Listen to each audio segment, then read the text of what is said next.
सृष्टि के पहले ना तो सत्य था और ना असत, ना जन्म था और ना मृत्यु, ना दिन था और ना रात, ना आकाश था और ना अंतरिक्ष। केवल अंधकार था जो अपने आप में शून्य मात्र था। आखिर कौन जानता है कि ये सारा अस्तित्व कहाँ से आया। देवता भी बात करते हैं, लेकिन वे भी सृष्टि के बाद के हैं। इसका उत्तर केवल इसका निर्माता ही दे सकता है, या वो भी नहीं दे सकता। ऋग्वेद का नासदीय सूक्त तो इन्हीं सब सवालों से भरा है, जिन्हें आज के समय में स्केप्टिकल प्रॉब्लम्स के नाम से जाना जाता है। अस्तित्व को लेकर इतने गहरे प्रश्न वैदिक काल के ऋषियों ने उस समय पूछे जब विश्व की सभ्यताएं घुटनों पर चल रही थी। कल्पना कीजिए उस समय की, जब घोड़ों की हिनहिनाहट और ऋषियों के मंत्रोच्चारण से वातावरण गूंज उठता होगा।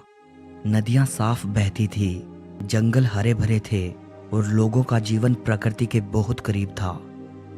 यही था वैदिक युग, भारत की सभ्यता और संस्कृति की वो बुनियाद जिस पर आज का विशाल और विविधताओं भरा भारत खड़ा है। इस काल को हम दो हिस्सों में बांटकर देखते हैं। प्रारंभिक वैदिक काल लगभग 1500 से 1000 ईसा पूर्व, जो मुख्यतः पंजाब और अफगानिस्तान के कुछ हिस्सों तक सीमित था, और बाद का वैदिक काल लगभग 1000 से 600 ईसा पूर्व, जब समाज गंगा यमुना के उपजाऊ मैदानों की ओर बढ़ा और जटिल होता गया।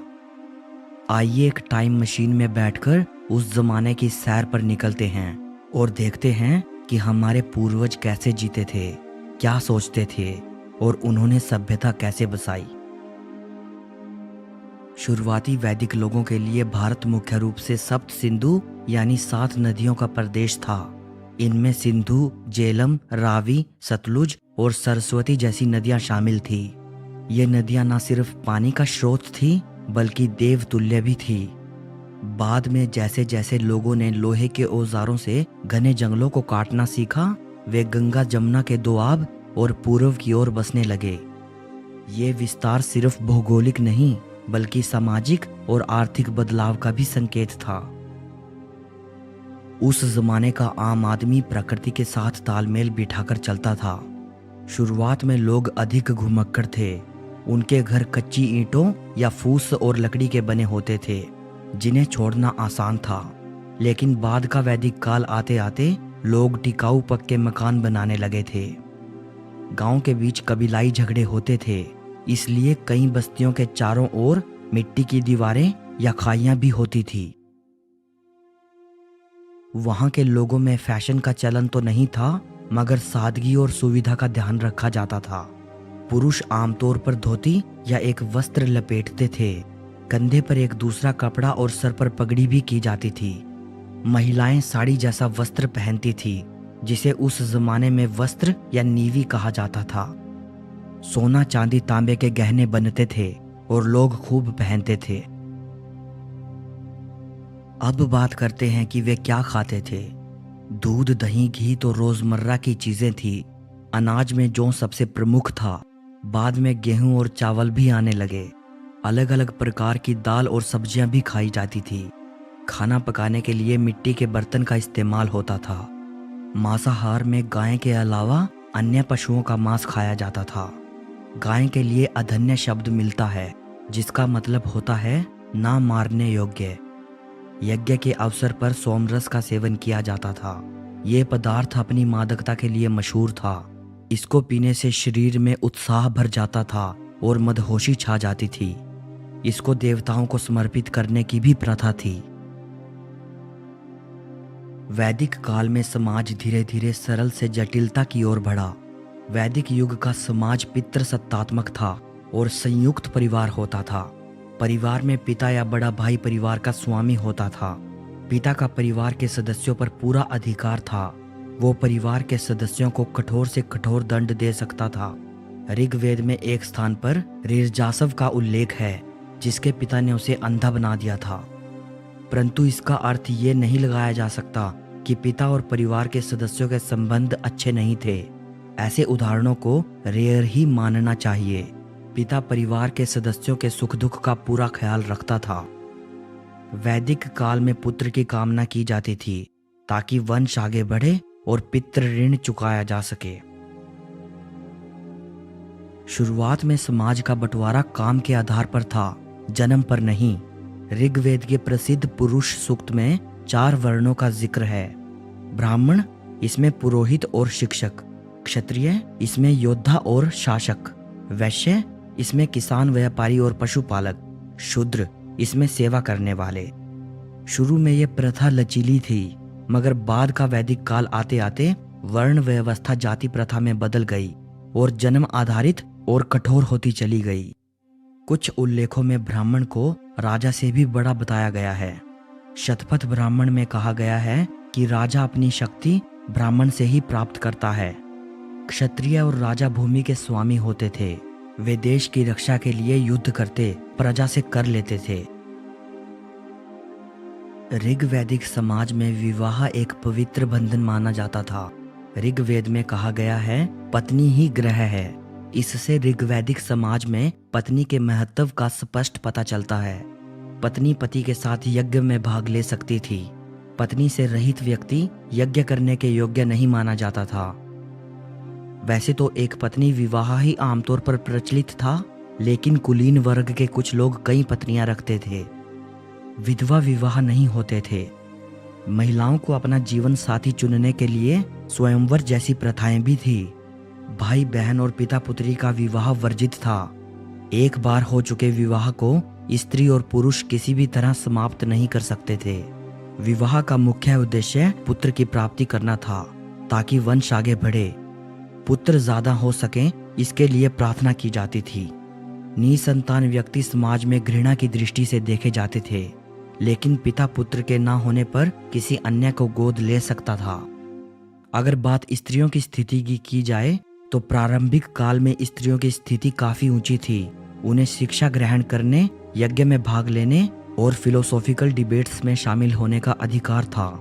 गार्गी और मैत्री जैसी ज्ञानी महिलाओं का उल्लेख मिलता है, लेकिन समय के साथ महिलाओं के अधिकार सीमित होते गए और उन्हें घर की 4 दीवारी तक सीमित कर दिया गया।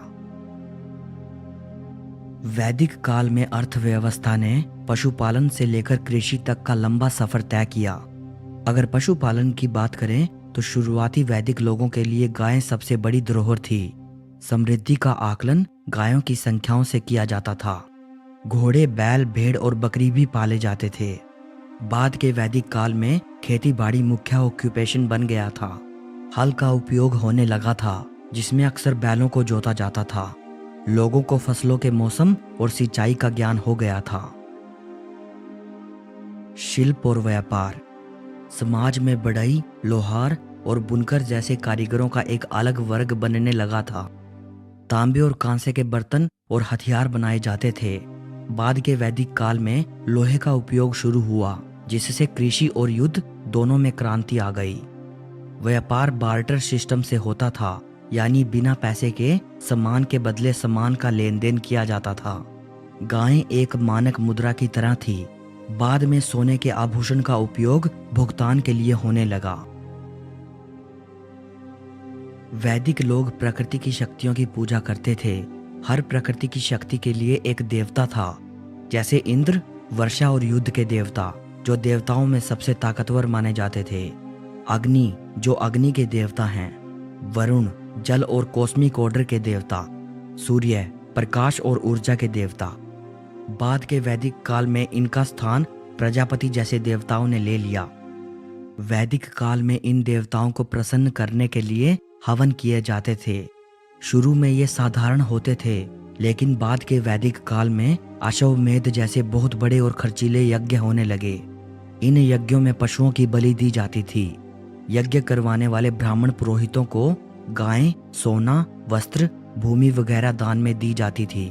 इसी समय प्रेत आत्माओं, जादू टोना, इंद्रजाल, वशीकरण में लोगों का विश्वास बढ़ गया। ऋग्वेद में स्वर्ग की बहुत सुंदर कल्पना की गई है। वहां दिन रात सब सुंदर और आनंददायक बताए गए हैं। वहां मनुष्य बलशाली और सभी रोगों से मुक्त होता है। नरक की कल्पना पापियों के लिए दंड के स्थान के रूप में की गई है। ऐसा लगता है कि लोग पाप कर्म के दुष्परिणामों से डरते थे। ऋग्वैदिक ऋषियों के विचार पूरी तरह आशावादी थे। जिसमें निराशावाद की कोई झलक नहीं मिलती। जीवन चाहे सत्य रहा हो या झूठ, वे उसका पूरी तरह उपभोग करना चाहते थे। ऋग्वेद लंबी आयु, रोगों से मुक्ति, धन, शक्ति और शत्रुओं पर विजय आदि की प्रार्थनाओं से भरा हुआ है। इसके बाद 600 ईसा पूर्व में उपनिषदों की रचना हुई और पुरोहितों के बढ़ते हुए प्रभाव और यज्ञ कर्म कांड के विरुद्ध प्रतिक्रिया शुरू हुई। उपनिषदों के समय तक तप, त्याग और संन्यास पर जोर दिया जाने लगा। उपनिषदों में यज्ञ और कर्मकांडों की निंदा की गई है और ब्रह्म को एकमात्र सच माना गया है। उसे निर्विकार और अद्वैत बताया गया है और जगत को माया कहा गया है। अगर बात उस समय की शिक्षा की करें तो ज्ञान को सबसे बड़ा धन माना जाता था। शिक्षा गुरुकुल में दी जाती थी। छात्र गुरु के घर रहकर शिक्षा ग्रहण करते थे। पढ़ाई का मुख्य जरिया मौखिक था। पाठ्यक्रम में वेद, वेदांग, छंद शास्त्र, ज्योतिष शास्त्र, तर्क शास्त्र, युद्ध कला आदि शामिल थे। गणित और खगोल विज्ञान भी विकसित हो रहे थे। वैदिक लोग खुशहाल जीवन जीते थे। जीवन को लेकर उनका नजरिया उपयोगितावादी था। वे नाच गाने और संगीत में आनंद लेते थे। त्योहार और उत्सव पर अक्सर गाने बजाने और नाचने का दौर चलता था। रथ दौड़ और तीरंदाजी की प्रतियोगिताएं बहुत लोकप्रिय थी।